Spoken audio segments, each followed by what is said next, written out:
Assalamualaikum warahmatullahi wabarakatuh.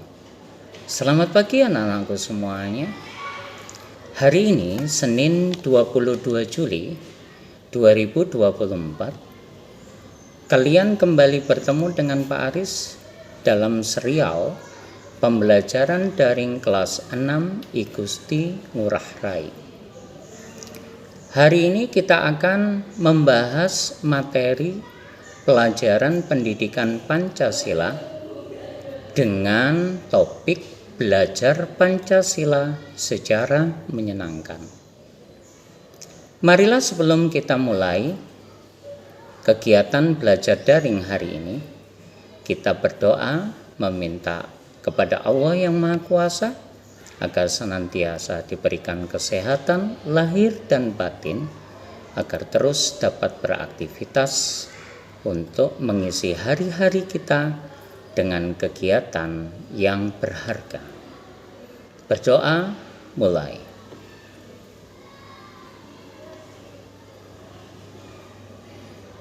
Berdoa selesai, anak-anakku semuanya, untuk membantu kalian menyimak materi yang Pak Aris sampaikan pada video daring ini, silakan kalian membuka buku paket pendidikan Pancasila pada bab pertama.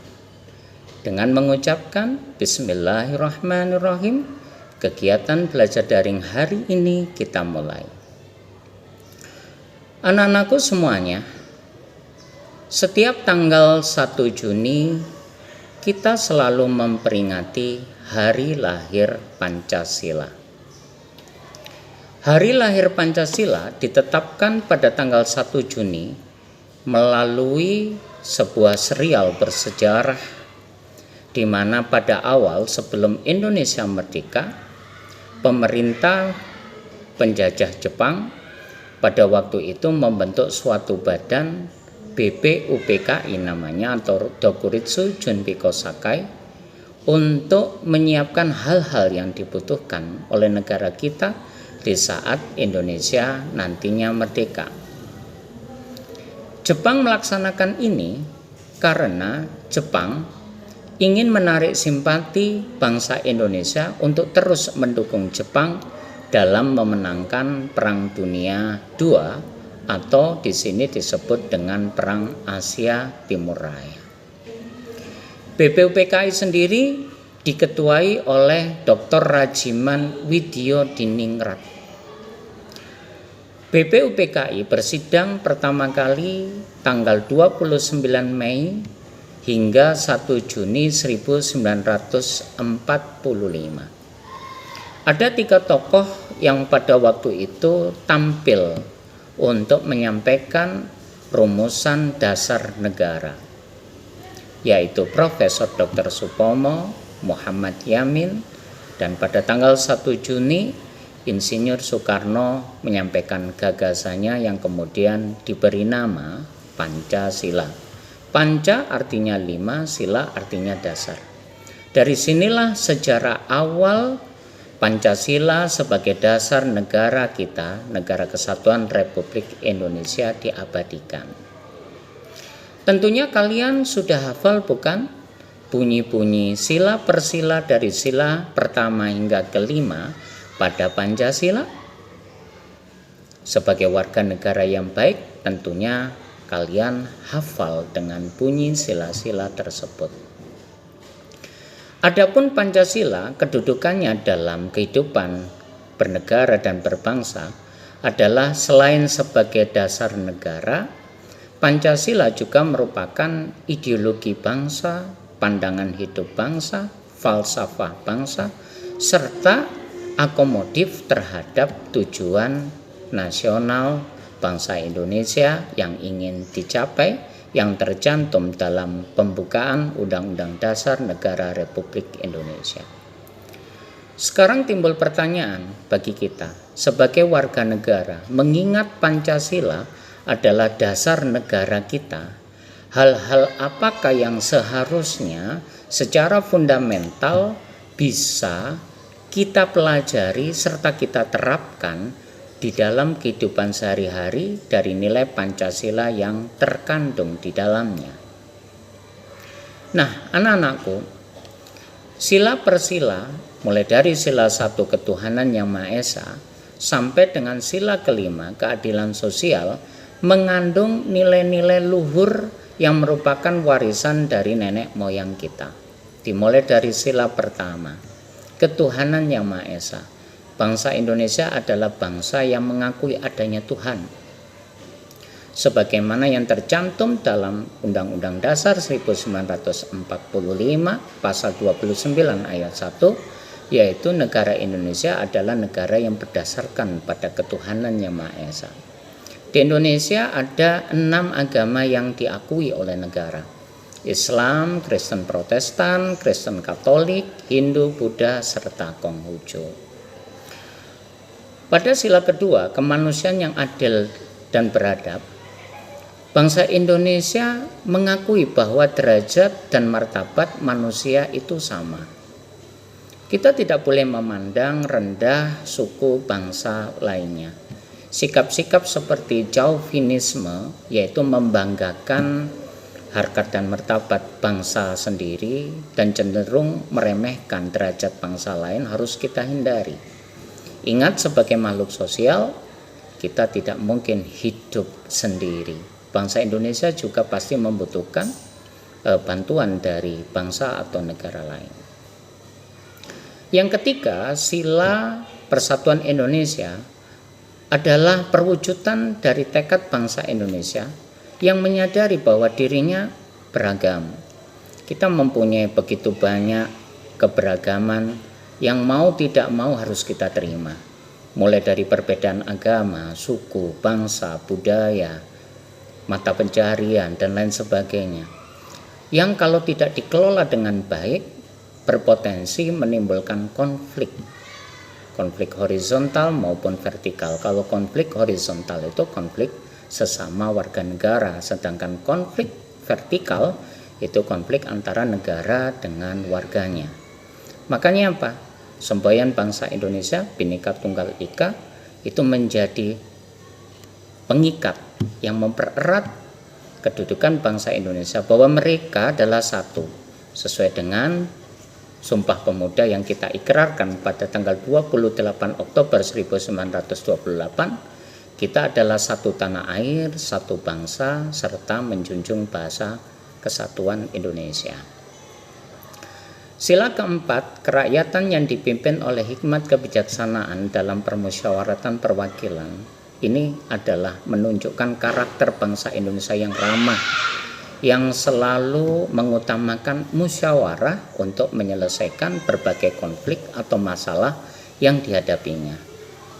Ingatlah bahwa salah satu ciri dari demokrasi yang dianut oleh bangsa kita, yaitu demokrasi Pancasila, yaitu mengedepankan musyawarah untuk mufakat agar bisa mencapai hasil terbaik penyelesaian suatu masalah. Dan yang terakhir, sila kelima, keadilan sosial bagi seluruh bangsa Indonesia, itu merupakan tujuan yang ingin dicapai bangsa Indonesia. Apa itu tujuannya? Mewujudkan masyarakat adil dan makmur, merata material dan spiritual dalam lingkungan negara kesatuan Republik Indonesia. Negara mana yang tidak ingin masyarakatnya makmur, sejahtera? Tentunya negara kita juga ingin mewujudkan hal itu. Nah, sebagai siswa di sekolah, kalian juga harus tahu dan bisa memahami bahwa kita punya kewajiban moral yang harus kita lakukan untuk mengamalkan sila-sila dalam Pancasila itu. Apa saja contohnya? Misalnya kalau sila pertama, ketuhanan yang Maha Esa. Biasakan kita untuk membina kerukunan hidup antar umat beragama, bekerja sama dan tolong menolong dengan berbagai umat beragama, dengan catatan bukan urusan adin atau agama, tapi urusan dunia, seperti ada korban bencana alam. Berbagai elemen umat beragama bersatu memberikan sumbangsih, bantuan secara sosial maupun moral. Kemudian jangan lupa yang terpenting, tetap bertoleransi antar umat agama yang berbeda. Di Indonesia ada loh yang namanya Tri Kerukunan Hidup Umat Beragama. Apa itu? Yang pertama, kerukunan hidup umat seagama.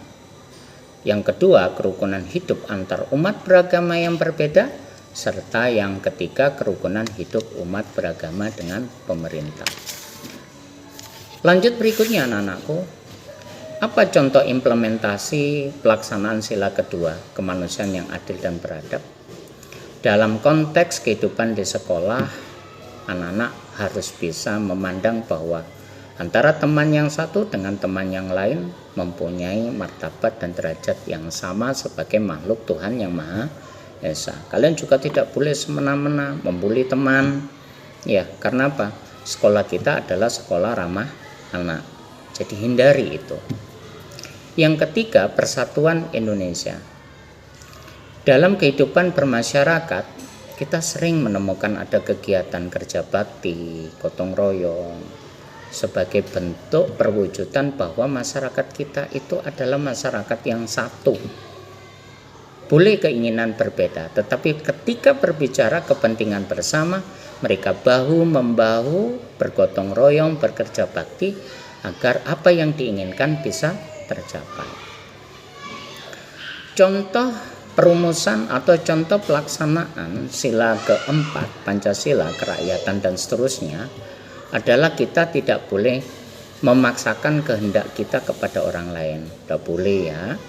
Karena apa? Kehendak orang biasanya berbeda dengan kita. Keinginan orang biasanya tidak sama dengan kita.